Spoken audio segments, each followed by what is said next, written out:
Chizoba, many thanks for joining us. We appreciate you for doing this with us today. Based on your reporting and all that you've seen on ground, let's just start with the basics. What triggered the latest series of attacks in the communities in Bokkos local government area? All right, good morning, Julius, and thanks for having me. Good morning. Sadly again, it's a picture of gloomy faces on the plateau for some days now, and it's such a sad one. We were thinking that we have come out from that situation only for the state to be thrown back into mourning again, and it's a sad one, like I said earlier. Well, you know that security issues is not just something you just come up and start talking about without having details.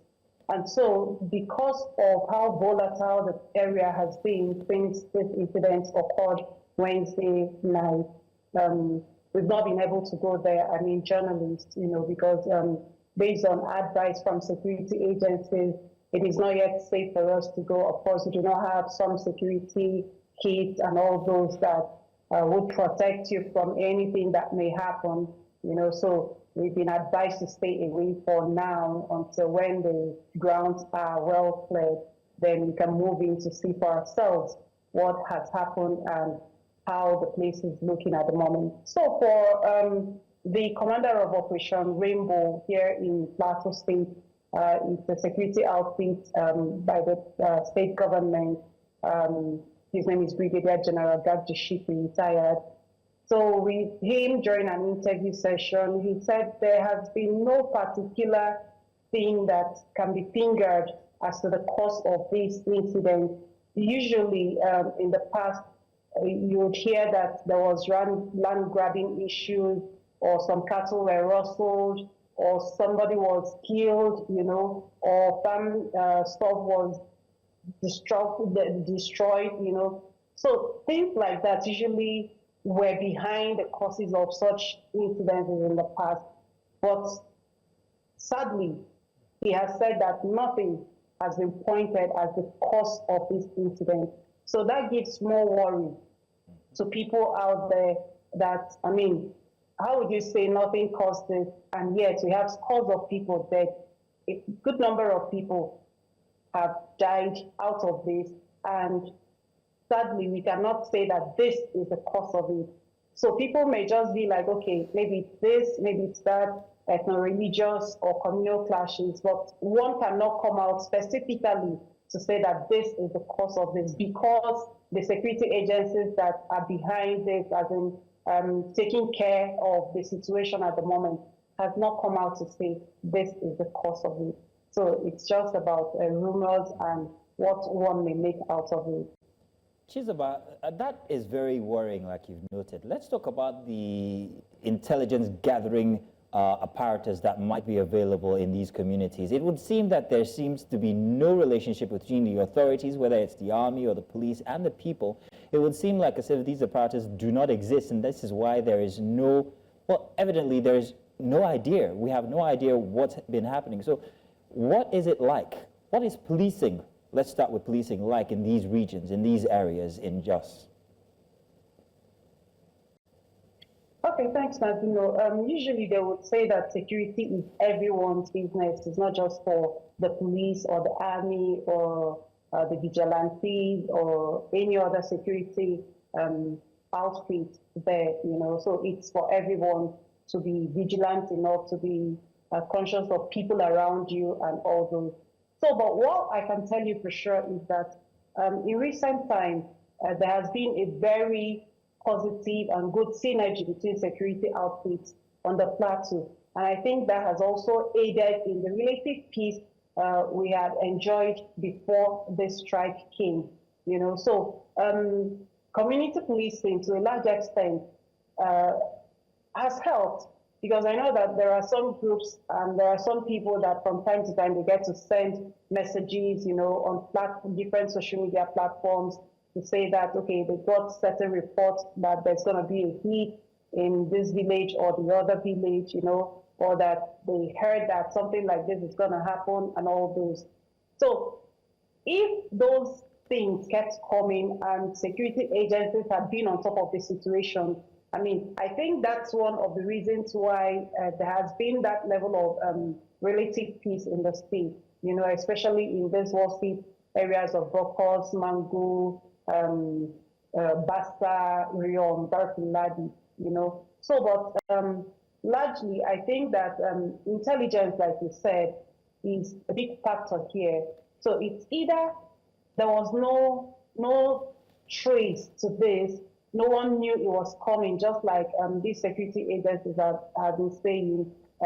There was no clue to it. No one saw it coming, just out of the blues, and it happened. Mm-hmm. So based on that, these security guys are like surprised, so to speak, because speaking with the commander of Operation Rainbow, like I said earlier, he is still shocked that no one saw this coming. Yeah.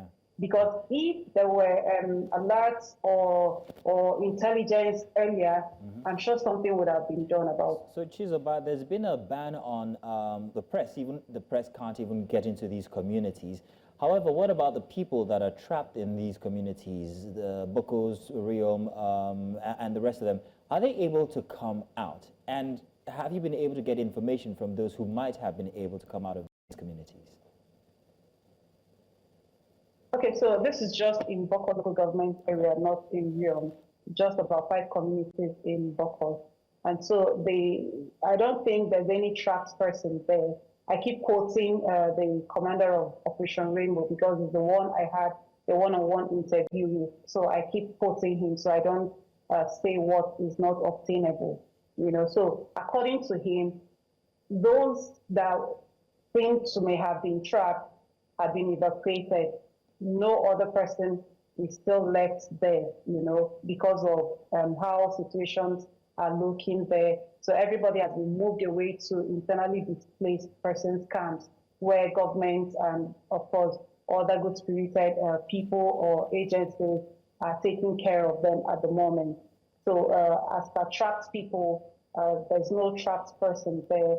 In my reports earlier, you could see some vehicles of the same Operation Rainbow, the police, the Nigeria Army. I mean, it's a collaborative effort now that everybody is looking at to save lives. Enough of those that have given way. I mean, the death toll is not funny, actually. Though there are no specific details given as to that. Some would say 10, some say 20, some say 50, some say 60, and thereabout. And so, for now, I don't think there's any trapped person in Bokkos. So these people who have been relocated or evacuated to IDP camps, how are they coping? What are the authorities' measures to help them continue living at least some sort of life? Well, Mazino, I know in this situation your guess would be as good as mine.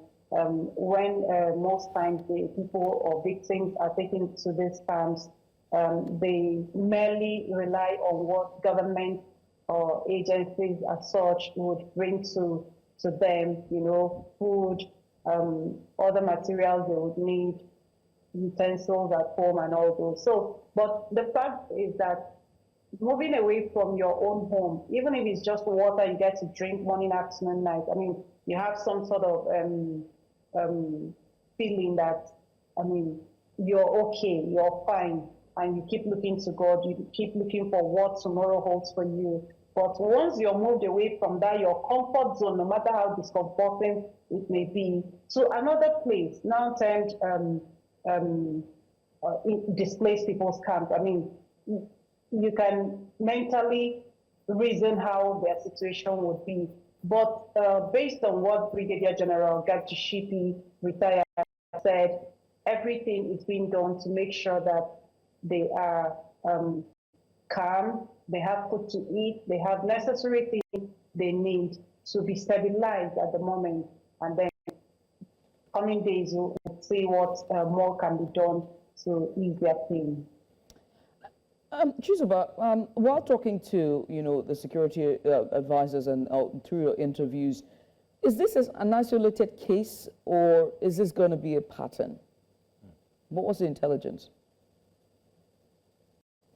Well, like I said earlier, Judy, you never can tell what the situation actually is or gave rise to this situation.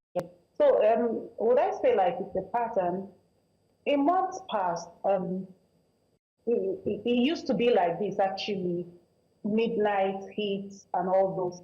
And again, if you'd remember some years back, when such incidents happen, you get to see some groups on the social media platforms claiming responsibility for that.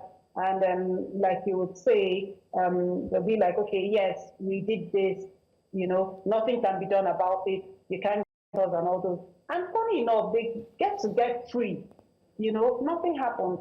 Just a few of them are probably arrested, and sometimes, sadly, we don't get to hear anything about it. Even when they are tried in the courts of law, nothing is heard about it later on. But for this particular case, because there has been some moments or some months of peace, relative peace per se in the state, no one saw this coming. So it took that pattern of way back when no one was expecting anything. So tracing it to ethno-religious crises or communal clashes or misunderstandings and all those will just be you saying what you think, not what the authorities have said. So, up till now, we've not heard any particular reason behind this. The state government had done a press release a few days ago, still not saying what the cost is, but assuring that calm has been restored and everything is going to be fine in a few days. So we're just looking at what government is going to do differently, what the security operatives are also going to do differently to ensure that this kind of incident doesn't reoccur. Chizoba, I want to say thank you very much for bringing us the details. We're hoping that, well, if you do gain access into these communities, please do be safe.